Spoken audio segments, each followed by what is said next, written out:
Okay. 5, 4, 3, 2, 1.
Hello, Story Experiential. My name is Maggie. I'm one of your alumni advisors. We're going to have this roundtable today, answer some of your questions about the program and give a little talk about some topics that we picked up about each other.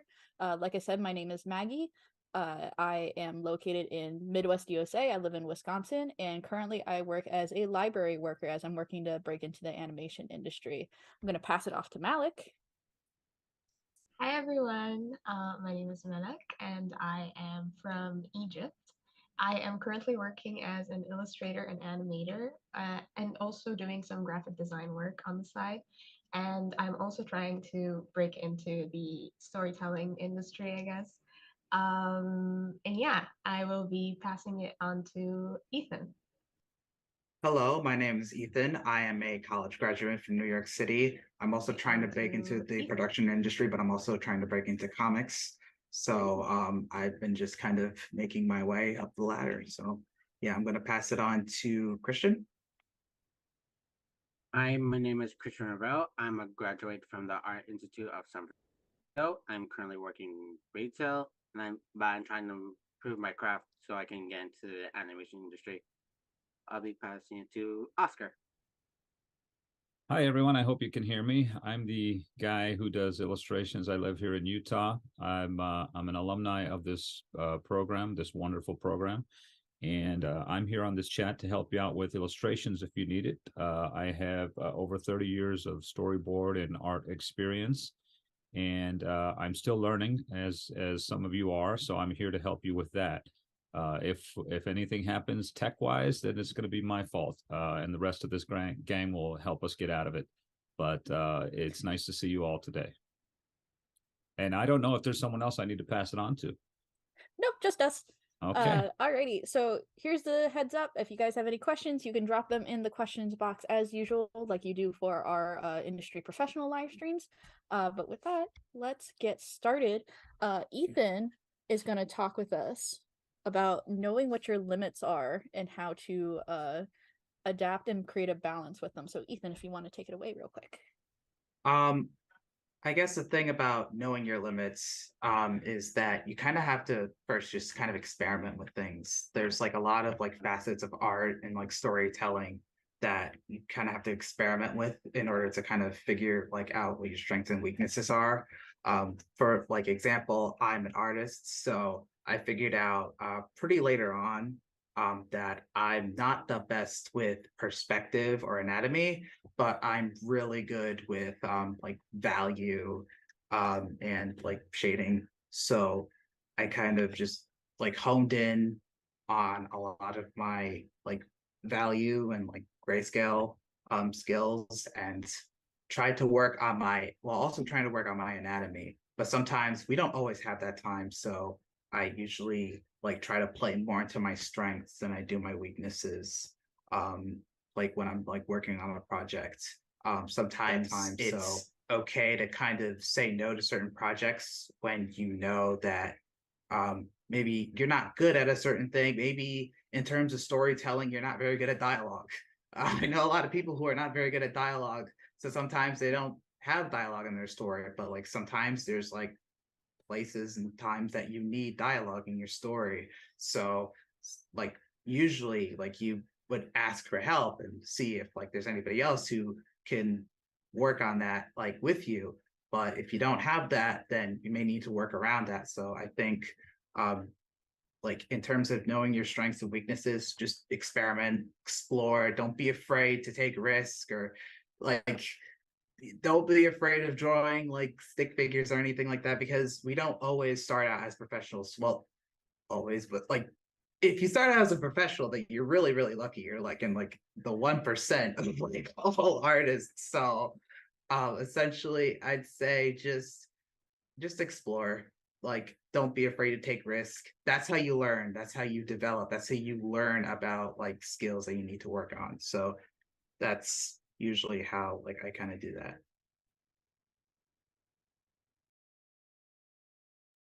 Awesome. So, follow-up question. Did you have any artists that really drove you to really push against those barriers? Like the push against my weaknesses. Yeah, because it's Yes. very easy to get complacent when you put very strict barriers on yourself, and sometimes you need a little push to push past those. Yeah. So I have a lot of artists, I think, that kind of inspired me to kind of just keep going in terms of like anatomy and like kind of working on like perspective. Um I can't really specifically think of an artist off the top of my head.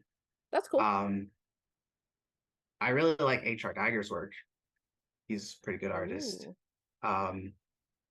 But that's like the only one I can think of right now. But like in terms of that suite usually inspires me to work on anatomy, because when you know the rules of anatomy, then you have the means to break it however you want. So Gotta know the rules to break the rules. yeah, so that's like usually like my strategy, and that's kind of what I've been taught, but it's not always that way for everyone. Alrighty, we have a question from Jake. I want to get better at perspective drawing, but the online classes I've been taking haven't been helping me that much. What do you recommend? I'm going to open this up to the floor a little bit, because I know you specifically said that perspective was one of your weaknesses. One of the tricks that I learned, I went to University of South Florida and did my freshman year there, so I did a lot of my preliminary art classes, is to go out and do live drawing, pad of paper, pencil, pen, whatever. And what you're going to do is you're going to take your pencil and you'll extend it towards whatever you're drawing, and then you will line it up to the edge of whatever you're drawing, and then readjust the angle as needed, and then bring it back down to your paper. And that helps a little bit with perspective. Oscar, would you like to weigh in on that? Sure. First of all, I want to make sure everybody can hear me because this is my first round in here. Here's the one thing I will say as an artist teaching people that have art questions. No matter where you go to seek information about art, you may go online, you may go to YouTube, you may go into a book, and everything has almost like a very academic way of teaching you something, like first start with this, and then you must do that. The reason I say that is because I struggled academically in school. And so when I took math, for example, no matter what it was, division, subtraction, no matter what it was, and the harder the math got, there was always a formula. You had to do this before you do that. You can't get to there until you've done this. And sometimes I'd show my teacher, or I'd show somebody who's trying to help me out, like, this is what I got. And they say, it's completely wrong. And I'd say, well, why is that? Well, because we go back 5 steps and you miss that. And I go, oh, you're right, I missed that. So the thing about art, as Ethan said, is it's really not something that requires a degree per se. You can go out on the street and practice art, and nobody's going to sit there and ask you for your license. That doesn't happen. So when someone is being taught how to do things, everybody approaches things a little differently. So if I have to teach you, or if I want to teach you perspective, it depends on how you learn about it. But I think the classic thought about learning perspective is, seeing buildings and drawing buildings from a distance, and everyone wants to draw a cityscape. But perspective can be drawn, sitting from where you are. Like right now, I'm looking at my nightstand, and I can learn perspective drawing my nightstand. I can draw perspective drawing a bottle, a cup, a mug. It can be a tree. It doesn't have to be a hard surface. Some of the things we need to learn about perspective is the horizon line. And that's something everyone is familiar with, where the horizon line is. Anybody can draw, even a person that's, has sight issues can draw. But if you're talking about referring to something, making reference to something as is perspective, it's important to know where the horizon line is. And you can do this with or without guidelines, like where your point is, 1 point, 2 point, 3 point perspective. That's where it gets into mathematics, where it's like there's a formula.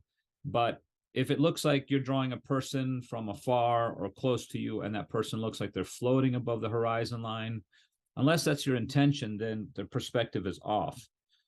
So you can start this with blocks, and the blocks can be buildings, or they can be your nightstand. They can be your kitchen table. They can even be your cat. It's not necessarily a formula. It's more or less where the horizon line is. If you want a shot where the horizon line is low, most of all your perspective, if you're looking at buildings, are going to be very high. But that depends on where the buildings are. If the buildings are closer to you, they're going to be off frame. If it's further away, you're going to see them further away. And the further away things go, the more they flatten. So again, perspective doesn't necessarily apply in that sense. But it's not something to get all twisted about with rules and formulas. Everybody learns it a different way. I'd say the most important thing is the horizon line. Perfect. Thank you, Oscar. Would anybody else like to weigh in super quick? Because I have one more comment about that. I would also agree with you, like both Oscar and Evie. When I was in my foundations year in university, the professors always like urged us to go outside and do our drawings, because a lot of the time we get caught up in how technical everything needs to be, and how like we get so caught up with like theory that we don't really do practical work. So I urge you to like go out and like live draw from buildings specifically. Complex buildings, they're your best friend. You know, just seeing your like a bunch of blocks stacked onto each other and then being able to determine like the horizon line and drawing it and actually putting what you have read about or what you've heard into practice, that's what's going to get you somewhere. So yeah, it's just, the practice, and do it, like actually do it be practical about it. Perfect. And then just to piggyback off of what Oscar said, if you look behind some of the behind the scenes stuff that's coming out on Twitter right now, sometimes the really great perspective work has some technical mastery and some complete balderdash behind it. There is a behind the scenes picture of Mirabelle right now from Encanto, where she's in Bruno's tower, she's picking up and looking at the prophecy pieces, right? But when you look right now, her hands are holding the thing right here. Her head is all the way back here because there's camera work involved in that too. So sometimes you do just kind of have to make things up. The other one I've seen recently, the Penguins of Madagascar meme, where it's like, you explain what's going on, whatever the line is. That guy's flipper is actually 3 times long as he is because of the camera work in that scene. So sometimes you do just have to kind of make things up as you go along to kind of get the effect that you're looking for. Alrighty. Ethan, one more thing before we move on. What advice do you have for our new participants in the program? In terms of just like the program itself, or Yeah, this could be in general, or if you have a specific part that you found that you had to overcome. I think one recommendation is try to keep things simple. It's a pretty like with me, I know that I like to like make things overly complicated and kind of like it's come to a point where I've like just randomly generated like some like complicated stories in my head, and like I just kind of put it down. But like sometimes it's just better to just be simple and kind of like be straightforward and to the point, because if you make things overly complicated, you're not going to have enough time to do a lot of the task, because you're so focused on like trying to make the story make sense. And then if you're too focused on trying to make a complicated story make sense, you're gonna like falter in some areas. So I would just say keep it simple, because you're trying to learn how to do storyboarding. So just kind of keep it simple, keep it condensed, keep it straightforward, so that you could focus on learning like storyboarding rather than like trying to like assemble this overly complicated like Lord of the Rings style story. So I'd recommend think that. that's Keep it simple. also I think that's also very great advice for Niraj, who asked, what's the best way to design a midpoint for the story? Use the story spine, keep it simple. We gave you a template, and then once you've got that there, you can build off from there. Alrighty. as we're changing over, we got a couple of great questions that I'm going to pose to the room. I want to get better at drawing on PC or iPad, says Zion. What tools would you recommend? Personally, I'm Clip Studio Paint all the way. I happen to have a Cintiq for my hardware, and I have a custom built PC. But those are the tools that I needed for the work that I was going to be doing for school and the work I was planning to do after. But yeah, software for me personally, love Clip Studio Paint. Passing it over. I personally also am a Clip Studio Paint advocate. So it's an all in all like wonderful program, and it gets you to do like animation and also like has a lot of like cool tools that helps you out. But I would also not shy away from using Photoshop since it is the industry standard. So being able to, know all the shortcuts, knowing all the tools, it will prove handy to you when you actually like, try to break into the industry. So Photoshop is, I guess, the base program for like digital art. And then later on, you can either like jump into Clip Studio Paint. For me personally, it works for me and it makes things easier. Procreate is another option for iPad users. It's also pretty good. It has a lot of good functions. But I'm also a Clip Studio Paint advocate. It's amazing. I do want to point out before we toss over to Oscar that Clip Studio Paint and Photoshop can in fact communicate with each other. You can save Clip Studio Paint files as Photoshop documents, so you can take them back and forth between both programs. Tossing it over to Oscar. So if you see me looking around, I'm looking around from my iPad. I'm looking around from my drawing pad. When it comes to recommending the best way or what you can do, I'm always going to tell you go to paper. I'm going to be the guy that says paper and pencil, and not to poo-poo on any of the tech. It's just that you have to understand if you're trying to get better at drawing or if you're trying to get better at using a tool. Anything that's digital is a tool, just like any one of your brushes in your toolbox or pens is a tool. But when it comes to specifically drawing on a PC or iPad, I myself on my iPad, I use Procreate. I don't remember when I got it, but I think it's a few dollars or something, and it's perfect. It's Photoshop like, but anything that's Photoshop like is probably what's being used in the industry. Because I've said that, I do actually work. I work wherever work comes to me from. It could come from an animation studio. It could come from an advertising agency.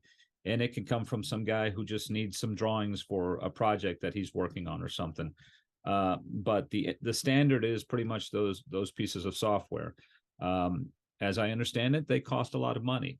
For some of you who may be limited, you might be able to get yourself a student budget, student subscription, or you may be able to bundle it in somehow wherever it is that you're working. But if you do want to get into the industry, you're probably going to want to know the ins and outs of how those programs work. But for the most part, programs like Procreate, I use Calipeg on the iPad for animation. It's something I stumbled onto, and as soon as I start sharing it, people tell me, well, I use this and I use that. There are thousands of different things that you can use online. I think the issues with free software is that you can run into some glitches, some problems, some issues, or this program does it like this program does it like that. I think when it comes to working digitally, what you want to do is you just want to get comfortable with being able to go either from paper to a tablet, because there is a difference. Paper, there's a textural feel to it, and the tablet is completely different. All your tools are digital. So if you have to go to a blur, or if you have to go to a pen, or if you have to go to a watercolor effect, you want to be able to seamlessly move over to it. So we're not specifically talking about drawing. We're talking about drawing on a digital tablet of some kind. I would say the most advanced, if you have it, is something like an iPad. Go with Procreate. And if you can get your hands on some of that software, then definitely start practicing it. But anything you do, and listen, it's not about the brush either, because a lot of people will ask, what brush are you using? It has nothing to do with the brush. It has to do with how you use the brush. Michelangelo says, thank you for saying paper. Ethan, your thoughts? I totally agree with Oscar on this one. I think in terms of programs that I use Photoshop, but I also use Clip Studio from time to time in terms of like animation and stuff like that. But I feel like there is a little bit of a disconnect when I'm drawing on a tablet because I use a Wacom One. I used to use a Wacom Intuos, and before that, I had like a Pablo tablet. Into Um, us, buddies. yeah, yeah. I still have it in my room somewhere, but like I don't really use it anymore that much. But I feel like that's always a good starting out tablet, and it's very good for like long-term use too. But in terms of like traditional and digital, like sometimes I feel like there's like a disconnect between like my hand and the tablet. So sometimes what I have to do is I have to like, whip out my sketchbook and then kind of like thumbnail it out or like do like a light sketch and then kind of translate that over to the computer because sometimes like it just feels I don't know how to describe it, but there's a disconnect between like the hand, like your hand and the computer. And like sometimes it could get a little weird just to kind of adapt to. So like if you keep doing that after a while, you start getting more used to it. So I'd recommend also using a sketchbook while also using Photoshop and Clip Studio. But I use Photoshop the most. I just started recently using Clip Studio, so I'd recommend those two programs. And also have a sketchbook, or at least a piece of paper. That's great. Christian, your thoughts? Well, I completely agree with Oscar and Ethan with the using paper pencil and using iPad. I myself has a iPad Pro. So I primarily use Procreate nowadays to create my own artwork. Of course, like the main issue with it is that there's a bit of a paywall with it, especially when using something like Clip Studio. Yeah, like the like monthly plan or something. But if you wouldn't do that, then I say go for it for either Procreate or Clip Studio. Perfect. If you want to give Clip Studio Paint a try, Clip Studio does have a 3-month free trial. And we also have a tutorial for it on the orientation page if you're interested in trying that out. All right. And then one more for the room before we move on to a specific speaker. What did you find to be the most beneficial skill you gained from the program? That's from Michelangelo. Well, for me personally, I think really the ability to kind of, I guess, kill your darlings, as one mentions it. When I started out in the program in the fall, I originally went in with an idea, and for some reason it just was not working. I really tried my best to change up the script, tried to look at it from other different angles, but for some reason it was just too complicated and too complex, and it wasn't translating well to someone that isn't me. So I decided to kind of try to deviate a bit from the story and try a different approach, which I usually wouldn't have done that easily, but it really made me realize that sometimes things don't work out the way that you thought that they would, and it's fine. And at the end of the day, you are going to find a good solution, and a good solution that works. And this is why feedback is very important, and it's such an important part of the production process. Um, you should always uh, get the feedback that you receive and really think about whether you want to implement it into your work and whether it aligns to your vision or not. But yeah, killing your darlings, I think that's one thing that I really did learn from this program, or it was really stressed, for me personally. And I'm glad that it happened, because now I'm more prone to accepting, feedback, constructive criticism, and accepting the fact that sometimes things don't work out, and I should try different things and different approaches. That's great, because that's what you wanted to talk about today anyways, right? Yeah, right. if anybody else would like to hop in real quick, or I can go. I think a skill that I've learned that I kind of honed in on is like voice acting, because I think before Oh, this I really did not like hearing myself speak. I still don't, but do it's any pretty of us? important to have like a more confident like if you're more confident in your voice, it kind of helps out with like explaining things, because like I know like sometimes like I have trouble explaining things, I have trouble communicating. That's usually why I draw most of the times, because like there's a lot more I can tell you with like Right. drawings than I do with like dialogue. So I think this kind of also helped me like explain my stories better, because I never really explain any of my stories. So I think like voice acting kind of helped me like explain things, because when people ask me, "Oh, what's your story about?" I'm like, So I think that was a really big help. Interesting. I love that answer. Voice acting. Who'd have thought? I think, if I may, one of the things that I learned from this program, I kind of take it back to being a freelancer. And as a freelancer, I've told everybody that you wear every hat. You're the president, you're the artist, you're the accountant, you're the sanitation guy. You do everything when you freelance. And this program is somewhat similar to that, other than you can socially go on Discord and talk to people and get in the chat rooms here and talk to people and create some sort of a network. But it's basically just you doing this.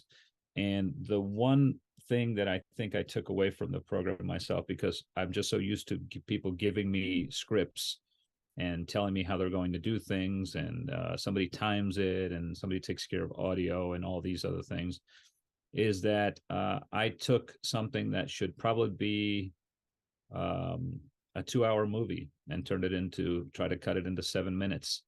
Oh, And wow. you learn, well, I mean, I'm not trying to brag. It's just that my story had so much depth to it, and it would have served a lot better if I'd have gone a little bit further into some of the characters and so on and so on. But um, you understand what it means when you hear the professionals talk about, we had to cut this, we had to cut that, we had to get rid of that scene because it wasn't working. You know, if you're somebody who's studying cinema or animation or anything like that, and you don't understand how that works, it's very vital to getting a story going together. Sometimes you create scenes or you create situations that don't necessarily move your story along, and you may be limited to a certain amount of time that you can tell your story. So you're going to have to learn where to cut. But you know, you learn, as Ethan was saying, you know, there some people don't like the sound of their voice. I don't mind hearing it coming out of my head, but when I hear it back, sometimes I'm a little cringy. But you learn. I learned how to edit. I didn't do it really well, but I learned how to edit. I learned how to draw. That wasn't my strength, but I did it. You know, I'm good at storytelling, and that was pretty good. But I didn't know how to do timing, so on and so on. So you know, any of these things could set you back. But if you keep yourself strong and willed, you'll get this thing done, and you'll learn a lot from it. That's what I learned personally. That I have to cut this thing down. Christian, what was your biggest takeaway? Um, biggest takeaway is that like it taught me how to be committed to the project. Like when back then during like the summer course, I was like going to try trying to actually create the thing, but then like as Ethan put it, I was making it overly complicated story, but then it turns out it didn't work. So, um, but I can figure that it'd be better if you just cut a lot because cutting things is a lot more easier when it comes to editing. It makes your process go a lot more faster. But then you don't want to cut too much, otherwise there'd be nothing left. Yeah, so that was my biggest takeaway because like making overly complicated storylines is something for long term, not for like short term. Yeah. Got it. My biggest skill that I took away actually came after the program. I had done this 8-minute short about this magical girl character that I've been working on for a while with the intention of making it into a comic. And so this was the first time that I'd really explored her character. And about a month after the program, I rewatched it and I'm like, I was lying to myself. This is not who she is at all. Because her whole kind of shtick is that as a support character, oh, she's the mom friend. And I'm like, but in my life, I was not happy as the mom friend. I really hated that my relationships at the time were defined by the fact that I was the mom friend of these people. So being able to look at something in retrospect, be happy that you did it, but know that this needs to be set aside. This is not the direction we're going with. This is not you being true to yourself. That I think was the most valuable skill, because I had graduated the December prior to taking the summer program in 2022. And so I had been kind of on a extended art block. So to sit down, finish something and be like, cool, my identity's changed. And that's a good thing, to set that aside and now be able to move forward. That was very valuable to me. All right. So Malik, you kind of got to talk on something that you wanted to discuss earlier. I believe you had another point that you wanted to talk about. Why don't we open the floor up to that? Yes. Okay. So I did talk about, how you need to be accepting towards criticism, but I do want to mention something that is very important when giving feedback, and that is the sandwich method. And this is something that I highly encourage everyone like partaking in the program to also do when giving feedback, because feedback is a very important part of this program. So basically, the sandwich method, it goes like you give some sort of like praise, or like you give like a compliment what you actually really liked about the piece, and you don't need to lie, you need to be genuine about it. And then you actually provide the constructive criticism, and by constructive criticism I mean criticism that actually applies like to actually improve the piece. So not just, oh, this is bad, or oh, this, I don't like the way that you drew this guy. So instead you like might phrase it in a way where it's like, oh, I think if you drew this particular thing at this particular angle, then it would visually translate better, and so on. So you really need to be careful about how, like, the way that you word your things, because at the end of the day, as creatives, like the things that we do, like there are babies. So when someone like comes to you and is like, hey, I don't like this, you're gonna get defensive. And it's, you don't really, it's like I don't blame you for getting defensive. So you need to be careful about the way that you word things. So yeah, praise, constructive criticism, and then overall, like, praising again, and what you liked, what you think worked, about this entire piece, and what you're looking forward, like, to see in the piece as a whole. And as I mentioned before, accepting feedback is also a vital part in the production process. It might be hard, and sometimes things don't really align with your vision, which, at the end of the day, you have the creative liberty to either like go with the feedback that has been provided or not. But sometimes, you get that sense that, okay, maybe they're onto something. Maybe I actually need to like listen to them and, change my ways or something like that, So try to be open as much as possible. So yeah, that's what I had to say about feedback. I don't know if anyone else wants to like jump in onto that, or If whether I I may. should. If I Yeah, may. Yeah, go for it, Oscar. I would say there's different types of criticism. There's Mhm. criticism you asked for and criticism you didn't ask for. Mhm. I grew up like all of you, possibly just doodling and doing lots of drawings, and I knew from a young age I was going to be an artist. So anything I drew, I got instant praise from. People would see and they'd be like, "This is amazing." Obviously, the younger I was, the more praise it was. "Oh my God, you're so good!" Blah blah blah blah blah blah. And that went on all the way through high school. I was the guy picked for certain things, like, "Oh, Oscar can draw. Here, have him draw it," and so on and so on. And Yeah. yeah, Yeah, yeah, we I all feel know that that. experience. So you're kind of like free of any criticism. People are immediately saying, look, I can't do that. Let Maggie do it. Let Malik do it. They're very good at it.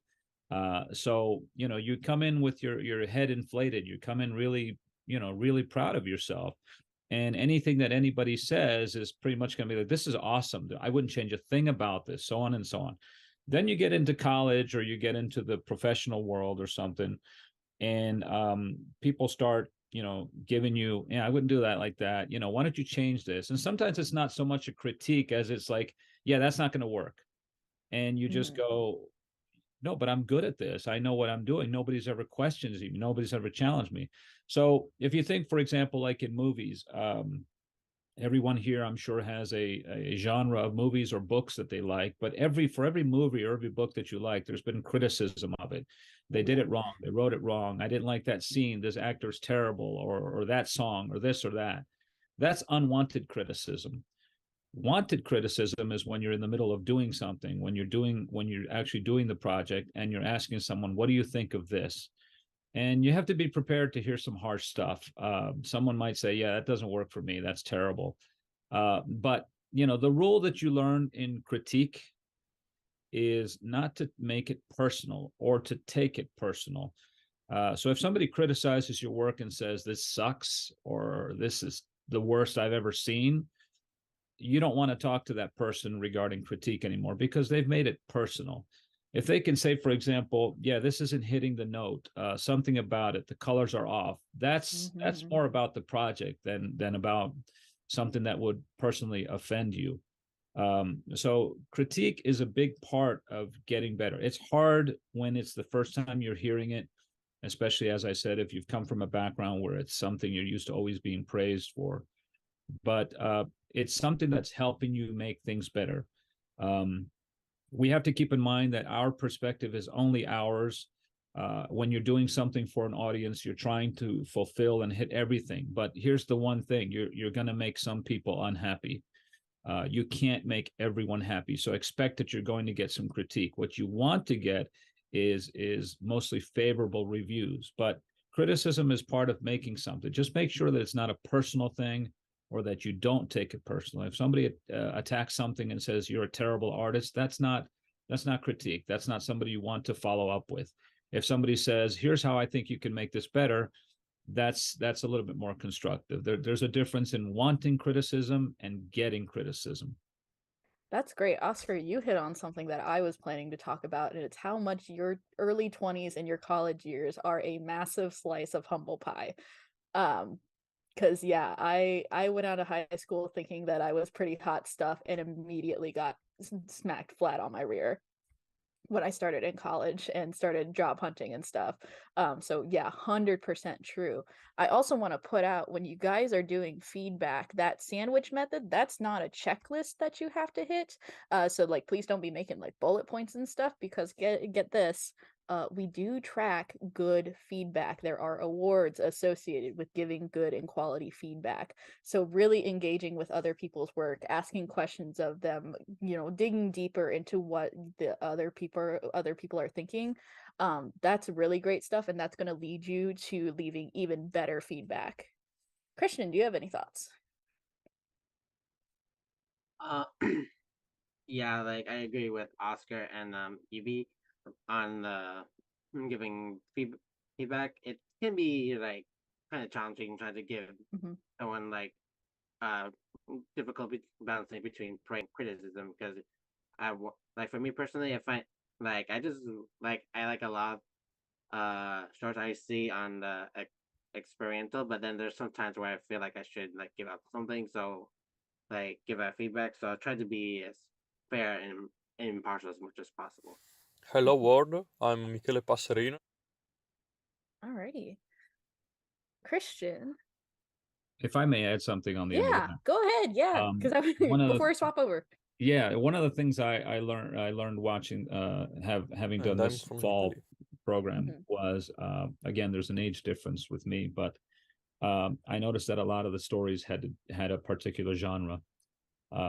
And I was so confused by it. Hello, Like, my why is name is everybody Adam doing a and I story live in about this, Texas. and that? Why does it seem like everybody's story is about this or that? And everybody seems to be the same.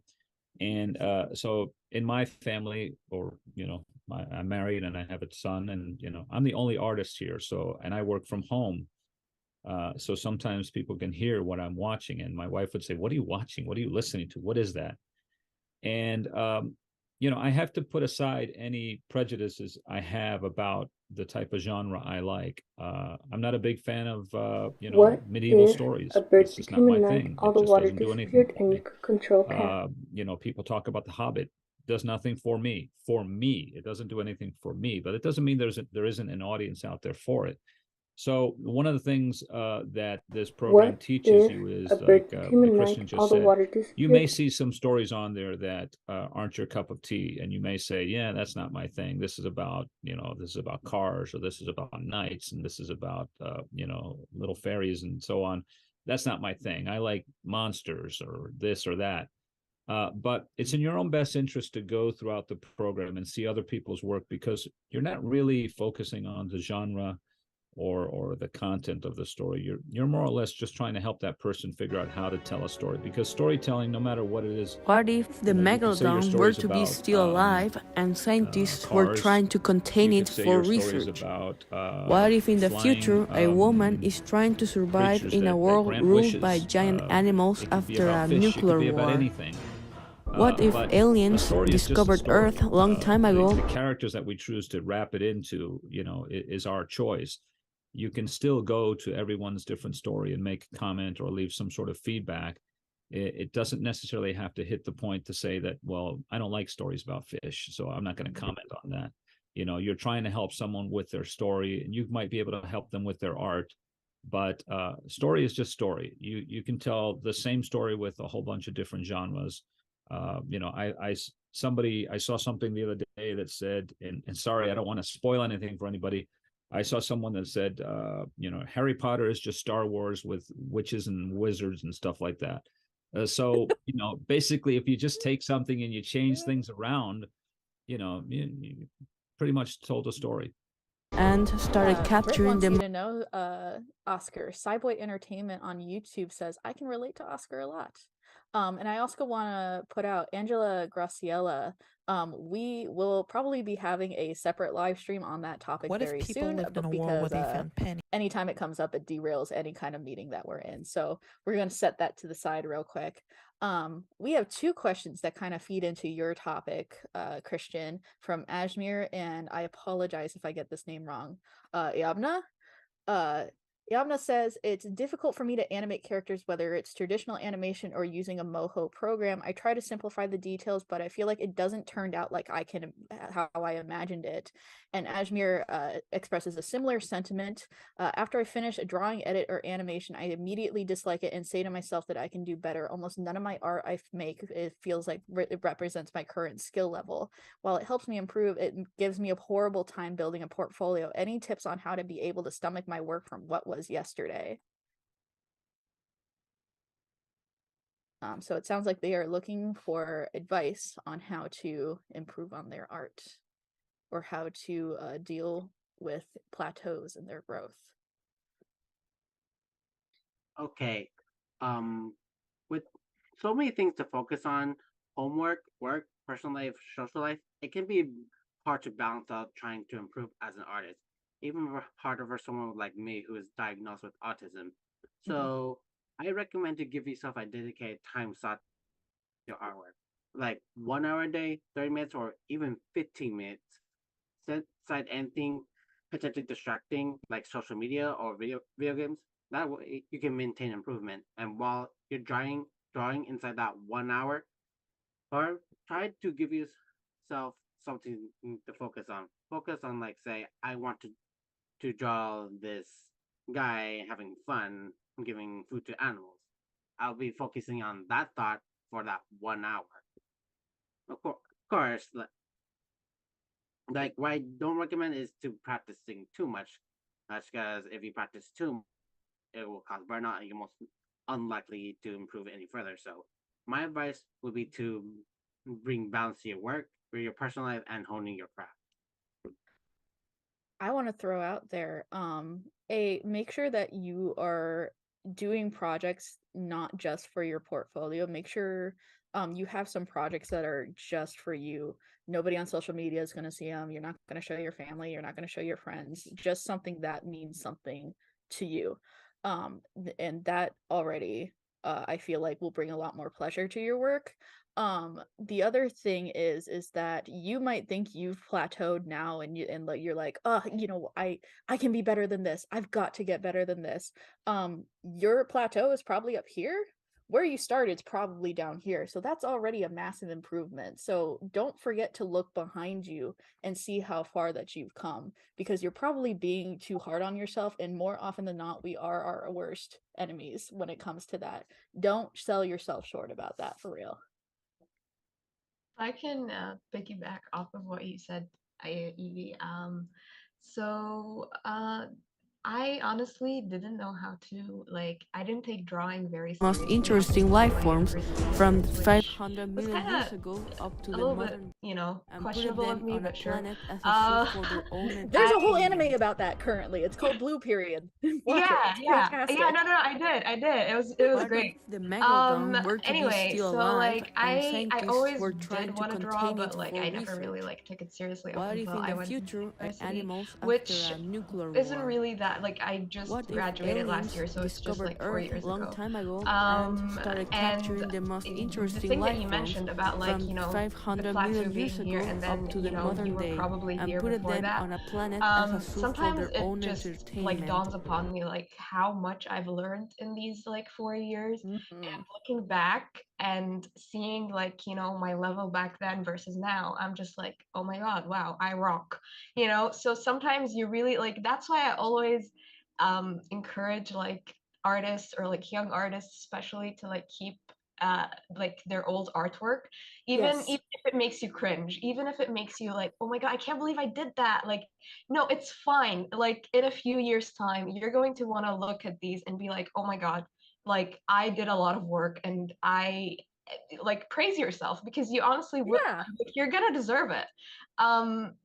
And this is also, it also brushes off of of a topic that I did want to talk about, which is art being a skill versus being a talent, because sometimes you just get frustrated. You're like, oh my god, why am I not talented? Or oh my god, I wish I was as talented as this person or that person. Or maybe you get these comments where someone's like, hey, I wish I was as talented as you. Or oh, I wish I knew how to draw as well as you do. When in reality, it's all just hard work and a lot of effort. And it goes back to Christian's point about practicing and giving yourself an allocated time during your day to hone your craft and properly improve. No one is born knowing how to do masterpieces. No one Leonardo did not pop out and he was full on drawing. Yeah. No one does that. So it's really just years of effort and years of practice. And at some point during those years, you're going to face a lot of frustrations, face a lot of hurdles, but at the same time, you're going to look back and you're going to realize that you've come a long way. And never once think that because no one really stops learning, not even the professionals. We're always evolving. This is the human nature. We're always evolving, we're always learning, we're always trying to improve. So not even the professionals have reached a point where they're full on What if I've every time you went unlocked to the secrets of sleep, the world. you woke No. up in another you know dimension? Yeah. so Nobody What is if galaxy potions burning. alongside exactly, find magic comfort in were that, real? and sooner or later you will get to a point What where if you're comfortable with your art, and you will you're gonna grow at a pace that you are comfortable with. Piggybacking on the keeping your old art around, would you guys like to know a silly secret? There is a Tupperware container behind me that is full of art from when I was 13, and there is an unhinged amount of Soul Eater manga redraws in that container. because that's how I learned to draw, was redrawing the splash pages from different manga and anime that I was watching when I was 13. So yeah, like that is very true. Please keep that stuff around. It'll make you feel a lot better when you go through it years down the road. Yeah, I Adding would on to this, I would adding on to highly recommend that myself.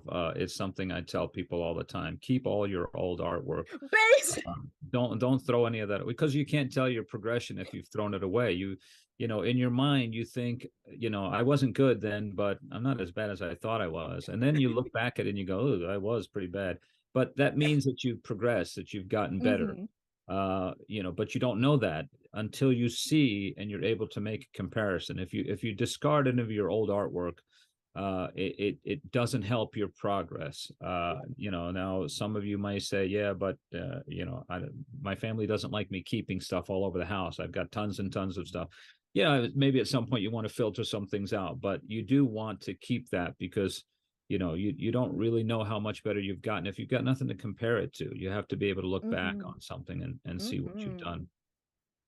Alrighty, guys, we've got about 10 minutes left. I want to touch on what I wanted to talk about real quick. Also, thanks, Isaiah. Big vote of confidence there. I wanted to talk about the value of hearing no, and that's kind of something we've generally touched on throughout the stream. There is so much value to hearing no, or hearing not right now, or just getting a flat out rejection for real. So story time. My family really encouraged me and my brothers, to reach for the stars whenever there was something we really wanted to do as kids. And my original plan for a career was I was going to go into the Air Force and I was going to become an astronaut for NASA. Before we found out that my eyesight sucked and I suck at math. But to do that, one of the things that I started doing was that I wanted to go to space camp that's in Huntsville, Alabama. But it's a very expensive program, but they offered scholarships for it. I applied to space camp for 3 years straight and got a rejection every year from the time I was like 9 through 12 and starting 6th grade. And funny enough, that 3rd year, I still got a rejection. And the only reason I got the scholarship was because another kid had dropped out and they happened to contact us. But my parents encouraging me to do that really taught me how to temper my expectations and accept no with grace. And something that when you're going into these entertainment industries, these production industries, whether it's video games, animation, film, you're going to hear no a lot. And it's really important that you don't internalize that no as I'm not good enough. No usually just means not right now. And when it's really important, even when you get your breakthrough opportunity, if you hear no or you're not there yet, that's still very important. I got very lucky and I was able to speak to a bunch of industry professionals at CTN, the Creative Talent Network Expo, back in November. And I had this one interview. I was so pumped for it. My portfolio was all great. I came in, I'm introducing myself. I'm like, I'm a viz dev generalist, which meant, you know, I was doing characters, backgrounds, the whole 9 yards. And he sat down and he went through my portfolio and he says, and he's looking at my backgrounds and he says, you don't love this, period, right out the gate. He said, I see that you don't love this and you don't speak through this the same way that you speak through your characters. You love to speak through your characters. And again, that slice of humble pie knocking you flat on your rear. And so I walked out of that interview and hearing the advice that he gave me, that more or less equated to you're on your way, but you're not there yet, was important. It was something that I needed to hear, and it's something that a lot of people need to hear. So when that advice enabled me to kind of look past and see, like, okay, here's what I want to do to achieve this. In the meantime, here are things that I can accomplish that will help me towards that goal. So that no can really open up a lot of retrospection and really allow you to see kind of the avenues that are ahead of you. And I also want to note on, when you get no's, it's still important to be excellent to one another, to celebrate each other's achievements, celebrate, comfort each other when we fall down. Because I have been in circles where someone has announced that they have achieved an internship or they've landed their first job or whatever, and people take that very poorly. And that is remembered. So it's very important not only to temper your own expectations, feel what you're feeling, but don't take that out on other people. But yeah, that's my thoughts if anybody wants to comment on that. I know that's a bit of a more abstract Well, subject than I don't some of the want to. others we were talking about. I don't want to take over the whole thing, but I did make a couple of notes here while you were talking. Uh-oh. We have a term called being married to your work, and that's getting back at the beginning of when you were starting to talk about being able to separate yourself from your work. If you're doing personal work or you're doing work for someone and you're so attached to your work that you can't separate from it, or you don't want to do your best because this is going to someone and you want to save your best for yourself, professionally, that's something that you don't want to do, and it's called being married to your work. So you have to be able to separate yourself from your work, whether you sell something or whether you do a really good piece and someone says, I want to buy that, sell it, sure, make some money off of it, or let it go, which is really what you want to do. Somebody asked earlier on the questions here about the having trouble with animation, and a lot of these questions that come up with drawing and everything, and I'm just kind of summarizing over my notes here, is a lot of this takes time. After this is done, I don't think there's going to be a single one of you that's going to go back and say, hey, all of a sudden I got it. I'm good. I'm really good. I'm ready for Disney. It doesn't work like that. It takes time. But as Christian said earlier, if you don't persist and stay on it and practice and discipline yourself and give yourself a time of day to dedicate yourself to this. If this is a business you want to be in, you have to discipline yourself and say, look, I need to make an hour of this, because I have to draw or I have to practice this. I can mow the lawn later, but I need to do this right now.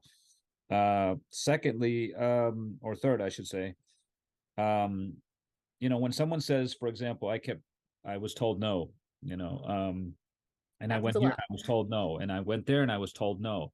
But I saw somebody got, accepted somewhere, well, one day it'll be you. One day you'll be the person that gets accepted. And the day you announce that you've been accepted, somebody will have heard no. So, it happens. You're going to hear no a lot. And the last thing I would say that piggybacks onto that is the way I've gotten into this business. I didn't know how to get into this business, to be honest with you. I just kind of fell into it. But I'm also not a construction worker. I'm also not a mechanic. I hung around people that do art. No matter what it was I was doing, even if I did a job growing up that had nothing to do with art, I was always drawing. So people would see my art and be like, hey, you're pretty good. Why are you doing this? I go, yeah, I don't know. I don't know why I'm doing this. But if I got into a business that had to do with art, I was surrounded by art people. And a lot of times I would ask for an opportunity. Hey, can I do this? And it'd be like, nah, we already got a guy for this, or we got a person for that. And it would be, an older person. And it would be like, well, how did he get his chance? And how come he gets a chance and I don't? I learned to not say that so much anymore. I think the key is this: be there when you're needed.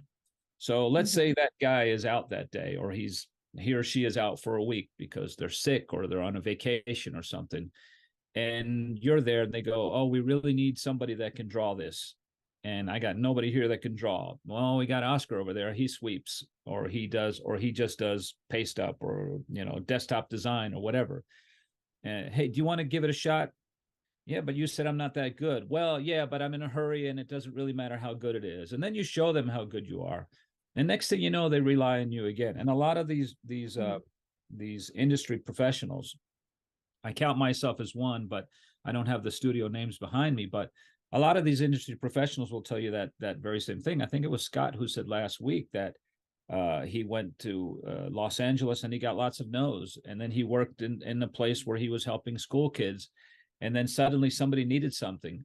And there he was. And that's how you get the opportunity. If you go to the wrong place, let's say you go to a public park and you expect to get a storyboard job because you're good at it, or you expect to get a drawing job, and you're in a public park. Well, there's not a lot of animation work. There's hardly any animation work happening in a public park. But if you maybe go to let's say a print shop, or you go to a TV studio, or you go, and I know it's not easy places just walk into, but you have to surround yourself with the areas that do that sort of work. And you leave them a card and you say, look, if you ever need anything, I'm here, or can I just hang out and watch? Mm-hmm. And when you get your chance, it may not be because of an appointment. It may be because you just happen to be there, which is really the best way to do it. And then you're starting, and it doesn't really matter how good you are. If you can convey an image in a story, you'll get it done. Alrighty, don't mean to cut us off. We have about 2 minutes left. Yeah, my final note on that is that, handling rejection and the perseverance to move forward, that is very much a learned skill that we should be exercising as much as possible. I'm going to open the floor. Any final advice you would like to give to our participants, guys? Have faith in yourself and creating your work. It'll be it's the most human thing I can tell you. Like, have faith in yourself to actually do the work. Mm-hmm. Have fun, to be honest. Have fun. Yeah, Sometimes that's great. Sometimes we get too caught up in our own work and trying to perfect it, but just have fun, express yourself. This is an outlet for you to express yourself and tell your own story. Go ahead. Yeah, and I would add, don't compare yourself to others. If you see someone else that's better at art or better at story, or even turning things in a lot faster and you're behind or something, don't compare yourself to that person. The program was recently shifted so that everybody can work more or less on their own time. But I think the person that you might have to sell the most on this is yourself. Try not to give yourself a reason to say, I can't do this. As I said earlier, there is no degree or license that's required of art. You're free to do whatever it is you want. That's publicly acceptable, of course, but challenge yourself. Don't compare yourself to others, and don't find a reason to say no. You might have to find a reason to say yes, but don't find a reason to say no. Those are very easy to come by. Anyone doing this program can do it, and we're always here to help. I like it. My advice would be, don't get so swept up in the kind of lie of instant gratification. You're going to see something up here, and that might not be what appears on your page. Don't get discouraged by it, whether it's stick figures or your perspective's wrong, or the colors and lighting are just not working out for you. That's fine. Don't worry about it. It's more important that you tell the story that you can tell, no matter what you feel the quality of your art is, the quality of your storytelling. There's something in here that only belongs to you. That's your experience that only you can share with us. And that's what we're here to help you bring out, is we want to give you the foundation to expand upon those stories. So, all right. Any final questions from our chat real quick? Let's take a look. Asmir, thank you so much for coming. This is your first time at a live stream. Thank you. That's awesome. We'll see you on Monday, next Monday, for Sandeep's live stream. Michael, a book or drawing program that could quickly get me beyond stick figures. Practice, first of all. We can... Give me some time. I'm a librarian. I'll compile some things for you. If you happen to be in the Discord. If not, go ahead and join the Discord. I'll get you a list. Don't worry about that. Unless anybody else has any recommendations, super quick. We can come up with a quick list. We'll come up with a list. Got it. Yeah. You and me, Malik. Let's go. Alrighty. Let's go. And then Anonymous, is there an archive of past live streams? Yes, we are working on it. I believe, Britt, correct me if I'm wrong. That page went live recently. If not, it should be up shortly, and the stream will be archived. Yes, Britt says that a live stream archive will be up soon, so you'll be able to find us there. You'll be able to find all the past live streams there. So if you ever need anything, feel free to take a look when that goes live. All right, everybody, I think we are all done for the day. Thank you so much, Isaiah, Michelangelo, Samira. Thank you for coming and hanging out with us, even if you weren't participating in the chat or if you were over on YouTube. Have a great day. Enjoy your afternoon. Bye, everyone.